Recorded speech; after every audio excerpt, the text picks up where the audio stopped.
किसी भी बिजनेस में कोई बड़ा बदलाव करने से पहले सोचिए, अगर हमारे पास एक क्रिस्टल बॉल हो, मान लीजिए एक हॉस्पिटल अपने इमरजेंसी रूम का पूरा लेआउट बदलना चाहता है, या कोई कार कंपनी एक नई असेंबली लाइन लगा रही है। ठीक है।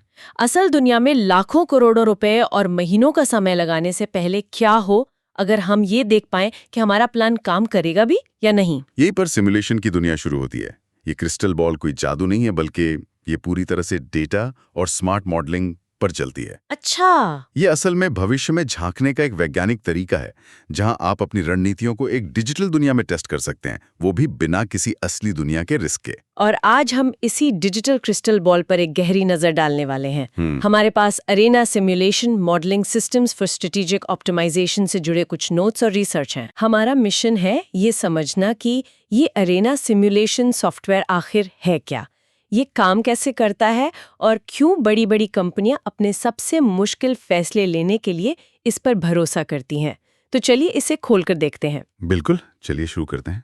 ठीक है, तो सबसे पहले ये अरेना सिमुलेशन सॉफ्टवेयर है क्या भला? स्रोत में इसे डिस्क्रीट इवेंट सिमुलेशन टूल कहा गया है।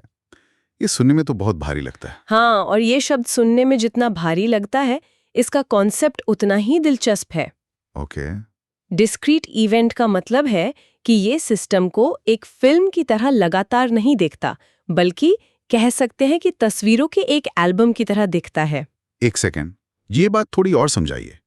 फिल्म नहीं, एल्बम। बिल्कुल, इसे ऐसे समझिए, एक हॉस्पिटल के इमरजेंसी रूम की कल्पना कीजिए। ठीक है।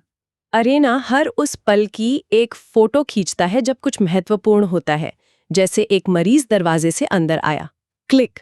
क्लिक, नर्स ने उसकी जांच की, क्लिक, डॉक्टर ने उसे देखा, क्लिक, उसे एक बेड मिला, क्लिक, और आखिर में उसे छुट्टी मिली, क्लिक। अच्छा, तो ये बस उन खास पलों पर ही फोकस करता है। हाँ, एरिना इन अलग-अलग इवेंट्स के बीच लगने वाले समय, इंतजार और इस्तेमाल हुए संसाधनों का विश्लेषण करता है, न कि हर एक गुजरते सेकंड का। ये उन पलों पर फोकस करता है जो असल में मायने रखते हैं। अच्छा, तो ये एक तरह से सिस्टम के सबसे जरूरी पलों को जोड़कर एक कहानी बना देता है।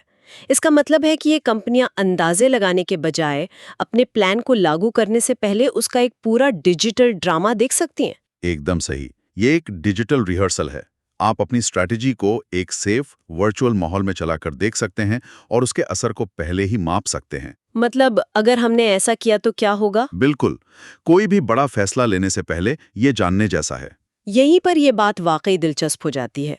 ठीक है, ये एक मॉडल बनाता है, पर स्रोत कहता है कि ये इसे इतना शक्तिशाली बनाता है कि ये सिर्फ एक साधारण मॉडल नहीं है।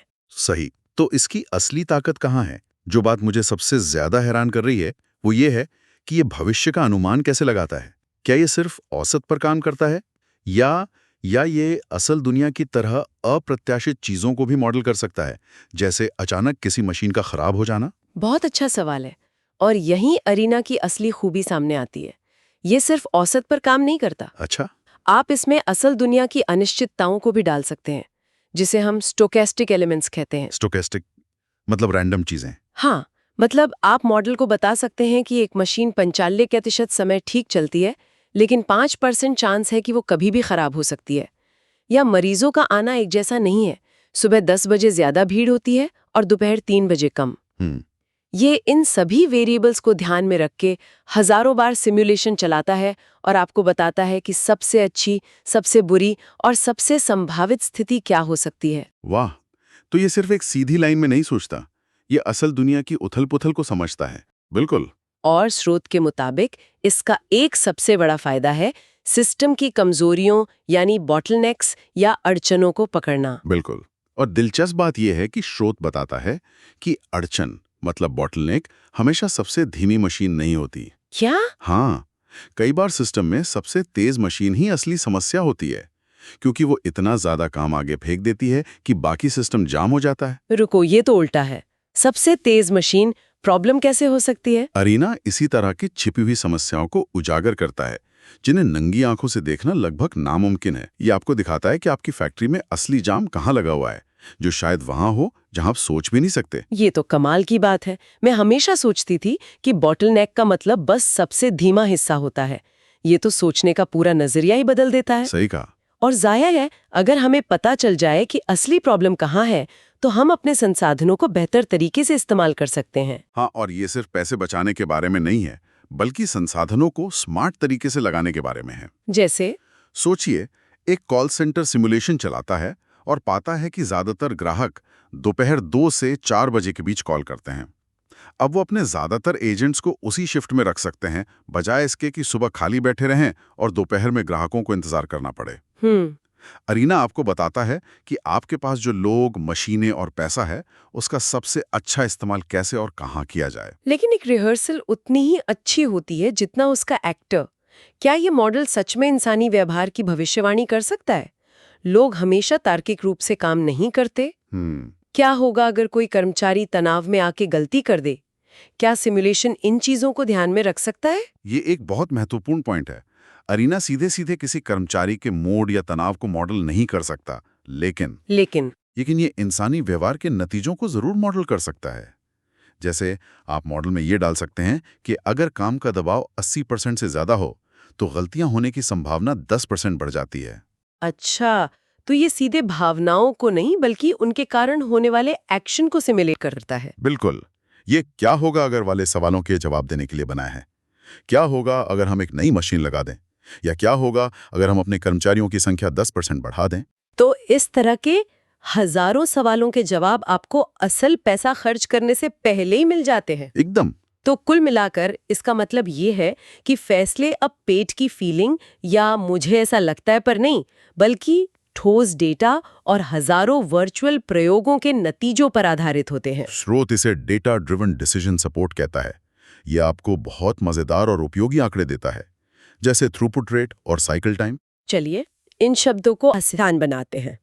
तो थ्रूपुट का मतलब हुआ कि एक पिज्जा की दुकान 1 घंटे में कितने पिज्जे बनाकर दरवाजे से बाहर भेज सकती है। बिल्कुल। और साइकिल टाइम हुआ कि आपके ऑर्डर देने से लेकर आपके हाथ में गरम पिज्जा आने तक कुल कितना समय लगा। मतलब ज्यादा पिज्जा कम समय में। हाँ, अरीना इन दोनों चीजों को बेहतर बनाने में मदद करता है। यानी 1 घंटे में ज्यादा पिज्जा बनाना और हर ग्राहक को उसका पिज्जा जल्दी देना। ठीक है, तो हमने समझ लिया कि ये टूल कितना शक्तिशाली है, लेकिन थ्योरी अपनी जगह है। असल दुनिया में ये कैसा दिखता है? स्वास्थ्य सेवा वाला उदाहरण मुझे बहुत दिलचस्प लगा। हाँ। क्या स्रोत में कोई खास केस था? मैं सोच रही हूँ कि एक भीड़ भाड़ वाले इमरजेंसी रूम में ये कैसे काम करेगा। हाँ, स्रोत एक अस्पताल का बहुत अच्छा उदाहरण देता है। वहां के मैनेजमेंट को लगता था कि इमरजेंसी रूम में इंतजार का समय इसलिए ज्यादा है क्योंकि उनके पास डॉक्टर कम हैं। एक आम धारणा है। बिल्कुल। वे और डॉक्टरों को हायर करने की सोच रहे थे जिसमें लाखों का खर्चा था, लेकिन उन्होंने पहले अरीना सिमुलेशन चलाया। और नतीजा क्या निकला? मुझे लगता है कुछ और ही निकला होगा। नतीजा चौंकाने वाला था। सिमुलेशन ने दिखाया कि समस्या डॉक्टरों की कमी नहीं, बल्कि मरीजों के रजिस्ट्रेशन के लिए सिर्फ एक काउंटर होना था। सिर्फ एक काउंटर?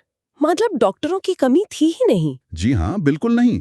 डॉक्टर तो इंतजार कर रहे थे, लेकिन मरीज उन तक पहुंच ही नहीं पा रहे थे क्योंकि रजिस्ट्रेशन प्रोसेस में ही जाम लगा हुआ था। ओह। उन्होंने बस एक और क्लर्क को काम पर रखा और पूरे इमरजेंसी रूम का वेटिंग टाइम 40% कम हो गया। 40%? सिर्फ एक क्लर्क बढ़ाने से? हाँ, ये एक ऐसा समाधान था जिसके बारे में कोई सोच भी नहीं रहा था। वाह, मतलब लाखों रुपए बचाने के साथ साथ मरीजों की देखभाल भी बेहतर हो गई। ये तो कमाल है ना? अच्छा, लॉजिस्टिक्स और सप्लाई चेन के बारे में क्या? अमेज़न जैसी कंपनियां तो यकीनन इसका इस्तेमाल करती होंगी। बिल्कुल। सोचिए अमेज़न का एक विशाल गोदाम, वहां लाखों सामान रखे हैं। सिमुलेशन ये तय करने में मदद करता है कि कौन सा सामान कहाँ रखा जाए। मतलब? जो सामान सबसे ज्यादा बिकता है उसे पैकिंग स्टेशन के सबसे पास रखा जाता है ताकि उसे लाने में कम से कम समय लगे, ताकि वर्कर को ज्यादा चलना न पड़े। सही। और अरीना डिलीवरी ट्रकों के लिए सबसे बेहतर रूट भी प्लान कर सकता है, ये देखते हुए कि किस समय कहाँ ट्रैफिक ज्यादा होता है, ताकि ईंधन और समय दोनों की बचत हो। ये मुझे मेरे बैंक के फोन बैंकिंग अनुभव की याद दिलाता है। मुझे यकीन है कि अगर वो सिमुलेशन चलाते तो उन्हें पता चलता कि अपना पिन दर्ज करे वाला विकल्प 3 बार दोहराने से पहले ग्राहक का धैर्य जवाब दे जाता है। आप बिल्कुल सही कह रहे हैं। सेवा उद्योगों जैसे बैंक या कॉल सेंटर में इसका बहुत इस्तेमाल होता है। अच्छा। एक बैंक सिमुलेशन चलाकर ये देख सकता है कि सुबह 11 बजे कितने कैश काउंटर खोलने चाहिए ताकि ग्राहकों की लाइन ज्यादा लंबी ना हो। या एक कॉल सेंटर ये विश्लेषण कर सकता है कि क्या एक नया IVR सिस्टम लगाने से ग्राहकों की समस्याएं बिना एजेंट से बात किए ही हल हो जाएंगी। जिससे एजेंटों पर दबाव कम होगा। हाँ, बिल्कुल। तो ये सब सुनने के बाद ऐसा लगता है कि ये हर समस्या का जादुई समाधान है। क्या कोई भी कंपनी इसे खरीदकर अपनी सारी परेशानियां दूर कर सकती है? मुझे यकीन है कि इसमें कुछ चुनौतियां भी होंगी। स्रोत इस बारे में क्या कहता है? हाँ, ये बहुत जरूरी सवाल है। और नहीं, ये कोई जादुई छड़ी नहीं है। इसकी अपनी कुछ सीमाएं और चुनौतियां हैं जिन्हें समझना बहुत जरूरी है। एक मिनट रुकिए। तो इसका मतलब ये है कि इसे किसी फैक्ट्री का फ्लोर मैनेजर या हॉस्पिटल का हेड नर्स आसानी से इस्तेमाल नहीं कर सकता। क्या इसके लिए हमेशा एक डेटा साइंटिस्ट या इंजीनियर की जरूरत पड़ेगी? आपने बिल्कुल सही नस पकड़ी है। तो ये तो इसे छोटे व्यवसायों की पहुंच से काफी हद तक बाहर कर देता है। हाँ, इसकी पहली और सबसे बड़ी चुनौती यही है कि इसके इस्तेमाल के लिए सिमुलेशन की अच्छी समझ होनी चाहिए। ये कोई simple drag and drop tool नहीं है। यूजर को सिस्टम की गहरी समझ होनी चाहिए। उसे पता होना चाहिए कि कौन से वेरिएबल जरूरी हैं और आंकड़ों का मतलब कैसे निकालना है। तो हाँ, ज्यादातर मामलों में इसके लिए एक स्पेशलिस्ट की जरूरत होती है। और दूसरी चुनौती क्या होगी? मुझे लगता है कि डेटा इकट्ठा करना ही एक बहुत बड़ा सिरदर्द होगा। बिल्कुल। दूसरी चुनौती है मॉडल बनाने में लगने वाला समय और मेहनत। एक जटिल सिस्टम जैसे कि पूरे एयरपोर्ट का ऑपरेशन का एक सटीक वर्चुअल मॉडल बनाने के लिए बहुत सारा डेटा इकट्ठा करना पड़ता है। हर छोटी से छोटी चीज का। हाँ, हर प्रक्रिया को समझना, हर नियम को सॉफ्टवेयर में डालना पड़ता है। ये एक बहुत गहन प्रक्रिया है जिसमें हफ्तों या महीने भी लग सकते हैं। और यहीं पर शायद सबसे बड़ा खतरा भी है, अगर डेटा ही गलत हुआ तो। और वो है तीसरी और सबसे महत्वपूर्ण चुनौती। सिमुलेशन का एक सुनहरा नियम है, गार्बेज इन गार्बेज आउट। मतलब कचरा अंदर तो कचरा बाहर। हाँ, अगर आप मॉडल में गलत, अधूरा या पुराना डेटा डालते हैं तो आपको मिलने वाले नतीजे भी उतने ही गलत और अविश्वसनीय होंगे। इसलिए सही डेटा इकट्ठा करना और उसे साफ करना इस पूरी प्रक्रिया का सबसे मुश्किल और सबसे जरूरी हिस्सा है। तो अगर इनपुट ही गलत है तो आउटपुट पर भरोसा नहीं किया जा सकता। बिल्कुल नहीं। तो अंत में अगर हम इस पूरी बातचीत का सार निकालें तो अरीना सिमुलेशन के बारे में हम क्या कह सकते हैं? निष्कर्ष ये है कि अरीना सिमुलेशन एक बेहद शक्तिशाली टूल है जो संगठनों को एक वर्चुअल दुनिया में अपनी प्रक्रियाओं का विश्लेषण करके बेहतर और स्मार्ट फैसले लेने में मदद करता है। ये अंदाजे को विज्ञान में बदल देता है। सही कहा। यह अंदाजे लगाने की कला को डेटा के विज्ञान में बदल देता है। ये जोखिम कम करता है, संसाधनों का बेहतरीन इस्तेमाल सुनिश्चित करता है और छिपी हुई समस्याओं को उजागर करता है। लेकिन एक शर्त पर। हाँ, लेकिन ये तभी काम करता है जब इसे सही विशेषज्ञता और सटीक डेटा के साथ इस्तेमाल किया जाए। आज हमने अरेना सिमुलेशन की दुनिया में एक गहरी डुबकी लगाई। ये कैसे काम करता है, क्यों ये इतना शक्तिशाली है और कैसे ये लगभग हर इंडस्ट्री को बेहतर बनाने में मदद कर रहा है। हमने इसकी सीमाओं और चुनौतियों को भी समझा। स्रोत ये साफ करता है कि आज की डेटा चालित दुनिया में सिमुलेशन जैसे उपकरण अनुमानों को तथ्यों में बदलने में मदद करते हैं। ये एक ऐसा टूल है जो कंपनियों को भविष्य में झांकने और उसके लिए बेहतर तैयारी करने की ताकत देता है, जिससे वो कंपटीशन में हमेशा एक कदम आगे रह सकें। बिल्कुल। और इसे सुनने वालों के लिए सोचने के लिए एक अंतिम विचार। स्रोत बताता है कि कैसे सिमुलेशन मशीनों और परिचालन प्रणालियों को ऑप्टिमाइज करता है। लेकिन सोचिए, क्या इसी तरह के सिमुलेशन सिद्धांतों का उपयोग हम इंसानी सिस्टम को समझने और बेहतर बनाने के लिए कर सकते हैं? जैसे कि टीम वर्क, ऑफिस की कल्चर या यहाँ तक कि हमारी अपनी पर्सनल आदतें? दिलचस्प सवाल है। हासिल कर सके। जैसे क्या सुबह 30 मिनट ज्यादा सोना बेहतर है या 30 मिनट एक्सरसाइज करना? शायद एक दिन हमारे पास पर्सनल लाइफ सिम्युलेटर भी हो।